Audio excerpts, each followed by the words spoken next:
Collègues, l'exercice comptable 2023, alors effectivement vu sous la loupe du compte administratif, ne déroge pas à une règle immuable que vous semblez vous êtes fixé depuis des décennies, celle de laisser filer les dépenses de fonctionnement comme s'il n'y avait pas d'autre solution, une hausse continue et surtout non contenue.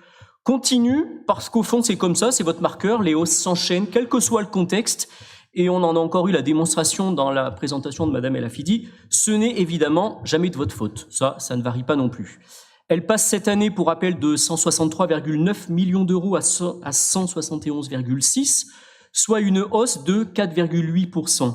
Et non contenue, oui, non contenue parce que, contrairement à ce que vous prétendez, vous n'avez pas contenu la hausse des dépenses de personnel, vous avez juste renoncé à tenir vos engagements. Ça vient d'être dit et je m'y associe. Vos engagements, en particulier sur le recrutement de policiers municipaux supplémentaires. Ce qui explique que cette dépense soit moindre par rapport à la prévision inscrite au budget primitif. Mais ça, vous nous faites le coup tous les ans. Et effectivement, je ne reviens pas sur les chiffres qui viennent d'être cités pour ne pas être redondant, mais aujourd'hui, les effectifs sont à peu près stables et nous sommes loin, très loin des engagements du candidat en 2020, du candidat à nouveau en 2024, puisqu'il est déjà en campagne depuis 2 ans. Et Madame l'adjointe, vous vous étonnez que mon collègue Éric Fédy s'intéresse particulièrement à cette direction. Oui, parce que c'est des engagements qui ont été pris, qui n'ont pas été tenus. Donc ça a le mérite quand même de nous interpeller. D'autant que dans le même temps, on assiste quand même à une inflation de communication du candidat. Encore une fois, multiplie les posts sur la vidéoprotection, sur les 10 annonces concrètes qui en réalité ne sont pas des annonces concrètes, qui ne sont que des dédoublements, des annonces qui ont déjà été faites en 2020, puis en 2022 et qu'on nous resserre en 2024. Tout ça, c'est du réchauffé. Donc finalement, au fond, je ne sais pas trop qui s'acharne sur cette direction. J'ai quand même plutôt l'impression que c'est le candidat maire qui, pour mieux masquer ses renoncements, nous fait une avalanche de communication qui a certainement un coût, mais on n'est plus à une dépense près. Les dépenses à caractère général, quant à elles continuent de croître et elles continuent de croître à un rythme supérieur à l'inflation. Avec toutes les compétences qui ont été transférées depuis un certain nombre d'années à la métropole, je m'étonne que cela ne se traduise toujours pas par une baisse significative des dépenses de fonctionnement administratif. Les charges de personnel, ça vient d'être dit, elles pèsent à elles seules 96 millions d'euros, malgré les postes transférés à la métropole et les postes non pourvus, ce que vous appelez pudiquement les difficultés à pourvoir, et vos renoncements, donc, je le disais, en matière de tranquillité publique. Concernant les recettes, cette fois-ci, elles sont en très forte hausse, grâce à une fiscalité très dynamique. Les impôts et taxes font un bond de 9,1%, passant de 126,4 millions à 137,9 millions. Cela se traduit donc mécaniquement par une amélioration significative de notre épargne nette. C'est un automatisme, c'est mécanique. Ce n'est absolument pas le fruit de votre bonne gestion ou de votre gestion saine, comme vous le dites, mais le fruit des nouveaux efforts consentis par les contribuables clermontois.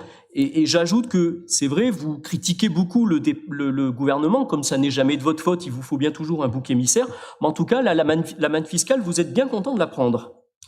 Quant aux investissements, leur taux de réalisation, qui n'atteignait même pas 74% sur le précédent compte administratif, progresse, c'est vrai, elle atteint cette fois-ci 81% sur l'exercice 2023, mais vous oubliez quand même de rappeler le fort repli de 41% des dépenses d'équipement par rapport à l'exercice 2022. Donc vous faites moins, heureusement que vous faites un petit peu plus, en tout cas dans la réalisation, puisque vous aviez de toute façon de faire beaucoup moins.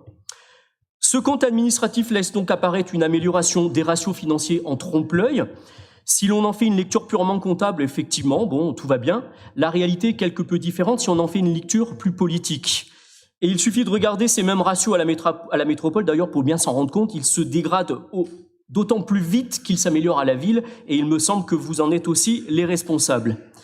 Il en est de même pour notre dette et notre capacité de désendettement, que vous mettez en avant, Madame l'adjointe, mais je voudrais quand même vous rappeler que ce désendettement se poursuit certes, mais notre dette culmine toujours à 160 millions d'euros pour un budget de la ville qui est de 240 millions d'euros. Le poids de la dette n'est quand même pas négligeable. Et concernant la structure de notre dette, Alors vous nous annoncez des bonnes nouvelles, on se désendette, on va rembourser des emprunts. Moi, je constate que nous payons encore aujourd'hui le prix de vos erreurs du passé, des erreurs qui nous coûtent cher, puisque nous traînons 2 contrats souscrits en 2008, dont les taux variables ont atteint respectivement en 2023 12,37% et 14,51% en 2023. Vous n'en dites pas un mot, on comprend bien pourquoi. Qui assumerait de tels emprunts avec des taux stratosphériques?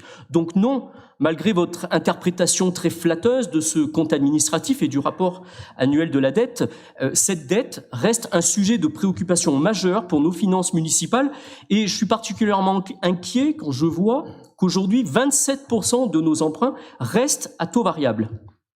Alors il est facile de prendre des risques, voire même beaucoup de risques avec l'argent public, mais il convient de faire preuve d'un peu de modération car la dette engage les générations futures. Une nouvelle fois, ce compte administratif vient confirmer nos craintes. Vous n'avez toujours rien changé à votre logiciel de gestion, aucune économie structurelle sur le fonctionnement administratif, je précise, aucune recherche d'efficacité, aucune amélioration dans l'efficacité de nos services. Vous dépensez, vous subissez et finalement vous profitez simplement de l'aubaine offerte par la manne fiscale pour améliorer les recettes. Ce n'est pas comme ça que vous remettrez sincèrement et sérieusement nos finances dans le bon chemin. Je vous remercie.